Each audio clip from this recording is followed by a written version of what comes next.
आप सभी का स्वागत है मेरे इस चैनल गॉड क्लासेस पर। आप लोगों का लगातार जो प्यार मिल रहा है, जो सपोर्ट मिल रहा है, तो उससे मुझे मोटिवेशन मिल रही है, जिसकी वजह से मैं आपको लगातार कंटेंट अवेलेबल करा रहा हूं। और मेरा पूरा वादा है कि आपको मैं अप्लाइड मैथमेटिक्स और मैथमेटिक्स का जो भी कंटेंट है वो लगातार मेरे इस चैनल पर आपको मिलता रहेगा। बस आप इसी तरह अपना सपोर्ट मेरे साथ बनाए रखें और वीडियोस को लाइक जरूर करें, शेयर करें और चैनल को सब्सक्राइब जरूर करके रखें। और सब्सक्राइब किया हुआ है तो बेल आइकन को जरूर प्रेस करें। बेल आइकन का फायदा होता है कि जैसे ही मैं नई वीडियो अपलोड करता हूं वो तुरंत आप तक पहुंच पाती है। तो आज के इस लेक्चर में हम करने वाले हैं अप्लाइड मैथमेटिक्स और मैथमेटिक्स। अब अप्लाइड मैथमेटिक्स और मैथमेटिक्स आपको पता है लगभग साथ साथ चल रहे हैं, तो कुछ टॉपिक ऐसे हैं जो दोनों में कॉमन है। तो ये चैप्टर जो हम कर रहे हैं ये भी दोनों में कॉमन है, लेकिन अप्लाइड मैथमेटिक्स में जो चैप्टर का पार्ट है रिलेशन वो सेकंड यूनिट में दिया है और जो फंक्शन है वो चैप्टर यूनिट 4th में दिया है। तो उसको हम इकट्ठा कवर करेंगे। यहाँ पर आज आपको मैं रिलेशन, फंक्शन, इन सबसे रिलेटेड चीज़ें बताऊंगा। तो सबसे पहले तो हम बात करते हैं थोड़ा इसका इंट्रोडक्शन कि ये रिलेशन एक्चुअली में होता क्या है। अब रिलेशन जो वर्ड आता है उससे आप भली भांति परिचित हैं, आप अच्छी तरह जानते हैं कि रिलेशन एक्चुअली में क्या होता है।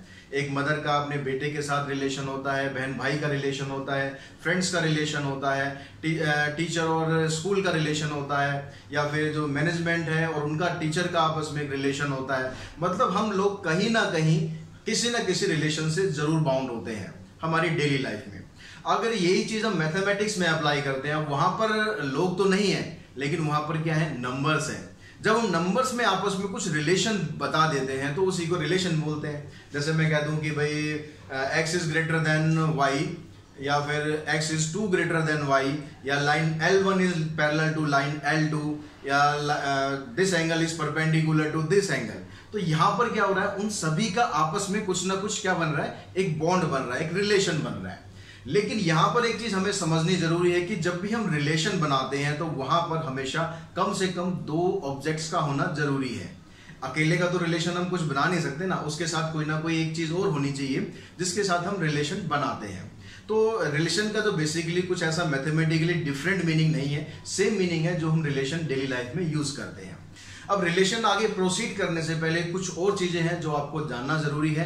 पहले हम उन चीजों के बारे में बात करेंगे। सबसे पहले जो टर्म है वो है ऑर्डर्ड पेयर। ऑर्डर्ड पेयर क्या होता है? ऑर्डर्ड पेयर आपने पढ़ा भी है पहले। ऑर्डर्ड पेयर जनरली 2 ऑब्जेक्ट्स को एक डेफिनेट ऑर्डर में जब हम लिखते हैं उसको हम बोलते हैं ऑर्डर्ड पेयर। जैसे नॉर्मली इसको लिखने का जो तरीका होता है वो होता है एक्स और वाई।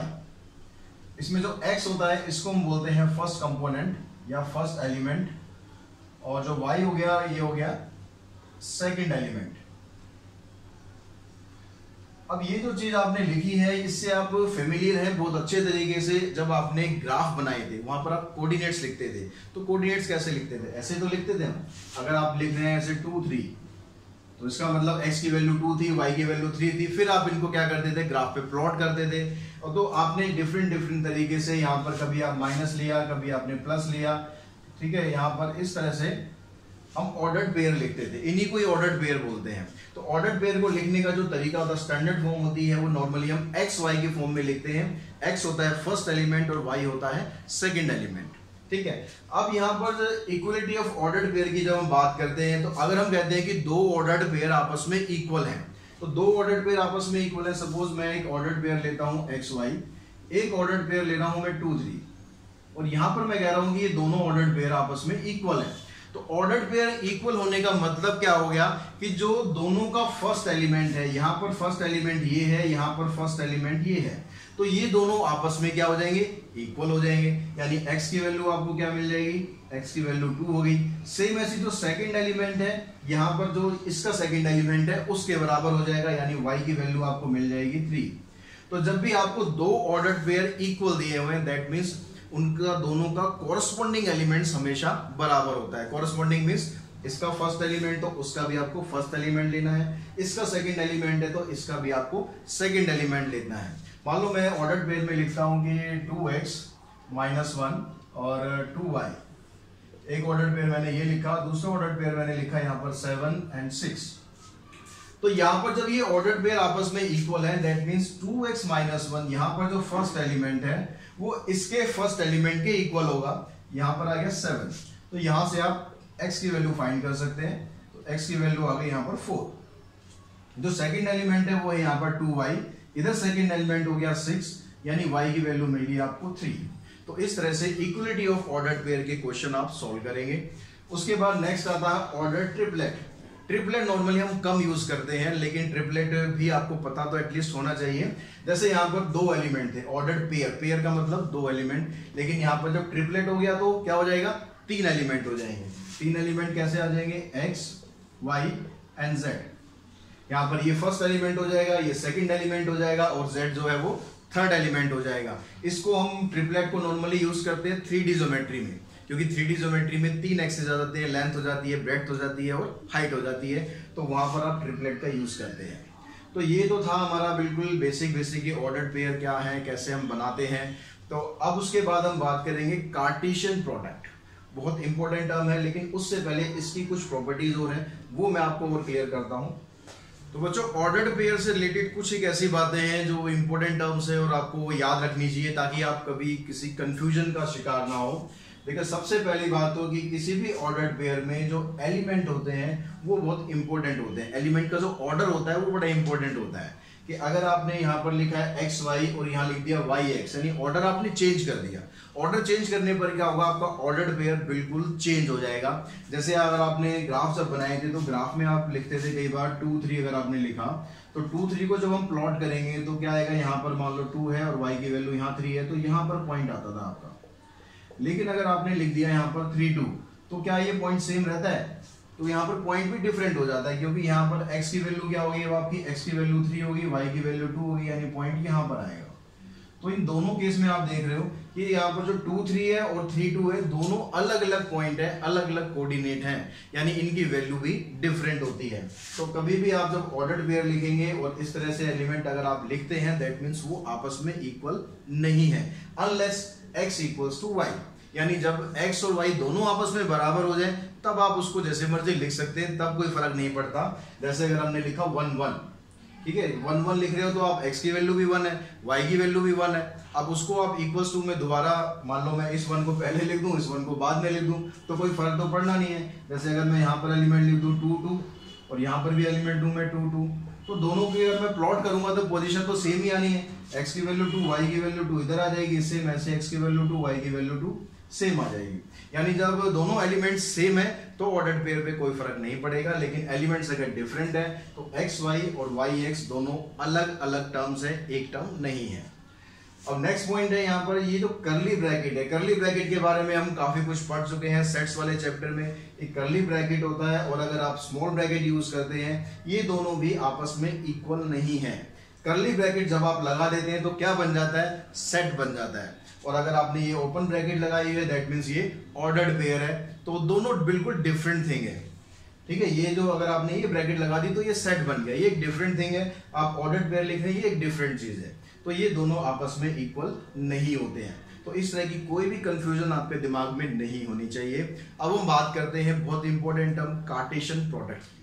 तो बच्चों, कार्टेशियन प्रोडक्ट होता क्या है। कार्टेशियन प्रोडक्ट की जब हम बात करते हैं तो कार्टेशियन प्रोडक्ट को समझने के लिए देखो यहाँ पर कि कहता है कि let A and B two non empty set. A और बी दो आपके पास नॉन एम्प्टी सेट है, तो लिख लेते हैं, दो नॉन एम्प्टी सेट लिख लेते हैं ताकि आपको साथ साथ क्लियर होता रहे कि दो नॉन एम्प्टी सेट मैंने लिख लिए। एक लिख लिया 1 2 और दूसरा सेट लिख लिया मैंने ए बी सी, ठीक है। दो नॉन एम्प्टी सेट हो गए।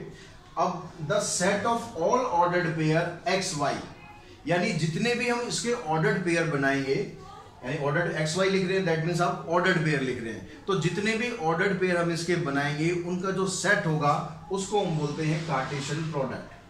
इसमें जो x होता है, यानी पहला जो एलिमेंट होगा वो a को बिलोंग कर रहा है, जो सेकंड एलिमेंट है वो b को बिलोंग कर रहा है। तो इसको अगर सिंबॉलिक फॉर्म में आप दिखाएंगे तो इस तरीके से हम दिखाते हैं, Cartesian product of a and b is equals to set of all ordered pair, that means x y, x is belongs to a and y is belongs to b। तो ये तो थोड़ा थ्योरेटिकल हो गया। हम इसको हम सॉल्यूशन करके देखते हैं कि हमारे पास क्या रिजल्ट आएगा। तो यहाँ पर देखो, a आपके पास ये है, b हमारे पास ये है, तो मेरे को निकालना है a क्रॉस b, यानी Cartesian product of a and b। तो यहां पर हमें क्या करना है, जितने भी पॉसिबल ऑर्डर्ड पेयर हैं वो सब बनाने हैं, ठीक है, कैसे बनाएंगे देखो, बहुत आसान है, एक बार आप ध्यान से समझ लेंगे, बिल्कुल आसान है। हमें क्या करना है, यहाँ पर जो x वाला एलिमेंट है वो कहां से लेना है, सेट A से लेना है। तो मैंने सेट A से x का एलिमेंट ले लिया 1, और दूसरा जो एलिमेंट है y वो कहां से लेना है, वो सेट B से लेना है। तो सेट B से मैंने ले लिया A, तो ये एक ऑर्डर्ड पेयर बन गया। एक पॉसिबिलिटी हो गई, लेकिन और भी तो हो सकता है, अगर मैं 1 के साथ B को भी लूं तो वो भी तो एक ऑर्डर्ड पेयर बनेगा, तो वो भी बना देते हैं हम। तो 1 और B, अब 1 के साथ हम C को भी ले सकते हैं, तो ये भी एक ऑर्डर्ड पेयर बन गया। यानी 1 जो होगा यहाँ पर इन तीनों एलिमेंट्स के साथ ऑर्डर्ड पेयर बना सकता है, वो तीनों हमने बना दिए। अब सेम ऐसे ही हम यहाँ पर जो सेकंड एलिमेंट है उसको भी कंसीडर करते हैं, फिर उससे ऑर्डर्ड पेयर बनाते हैं। 2 को अगर आप A के साथ लोगे तो वो भी एक ऑर्डर्ड पेयर बन जाएगा, फिर 2 को हम B के साथ लेंगे वो भी एक ऑर्डर्ड पेयर बन जाएगा, फिर 2 को आप C के साथ लेंगे तो वो भी एक ऑर्डर्ड पेयर बन जाएगा। अब इसके अलावा तो और कोई हो नहीं सकता, क्योंकि x कहां से लेना था आपको, सेट A से। तो सेट A के अंदर 2 एलिमेंट थे और सेट B के अंदर 3 एलिमेंट थे, तो यहां से आप ये भी फाइंड कर सकते हैं कि कितने ऑर्डर्ड पेयर बन सकते हैं। तो सिंपल उसके लिए क्या करना है, यहाँ पर नंबर ऑफ एलिमेंट 2 है, यहाँ पर नंबर ऑफ एलिमेंट 3 है, दोनों को आपस में कर दो मल्टीप्लाई करके क्या आएगा, 2 × 3 6। तो यहाँ पर 1 2 3 4 5 6, ये 6 एलिमेंट बन जाएंगे।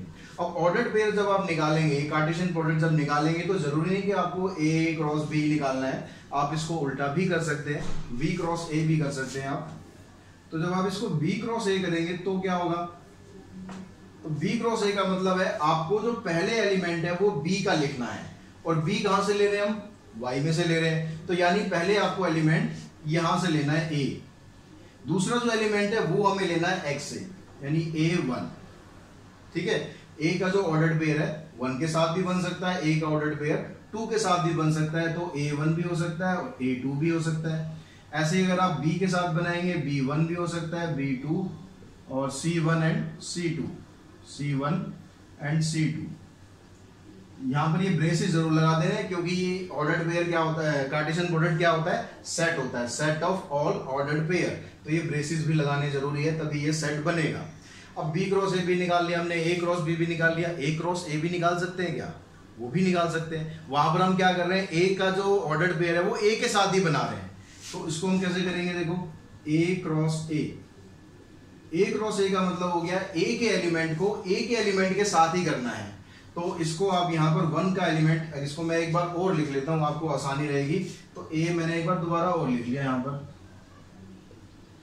ठीक है, सेम ही एलिमेंट है।